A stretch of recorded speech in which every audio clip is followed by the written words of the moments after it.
अनंत वाचा, हे वाचाळ लोक आहेत. कवडी किंमत नाही बोलण्याला, कोणी ऐकत नाही. साधूचं जर बोलणं बघितलं, माऊली जन्माला आल्यापासून बोललेत, माऊलीने तोंड उघडल्यापासून बोलायला सुरुवात केली.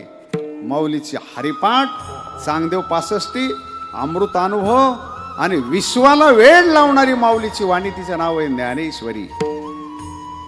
ईश्वरी ज्ञान ते ज्ञानेश्वरी, हे माऊलीचं बोलणं आहे. त्याचा ग्रंथ आहे. त्या बोलण्याला एवढी किंमत आहे मंडळी, एवढी किंमत आहे. 728 वर्ष झालेत बोलणं डोक्यावर घेऊन नाचतायत, नित्यनेम म्हणून वाचतायत. माऊलीचं बोलणं टाळ पकवाज लावून गावागावात, घराघरात आणि माणसात हरिपाठ म्हणून तो गायला जातो. हे माऊलीचं बोलणं आहे.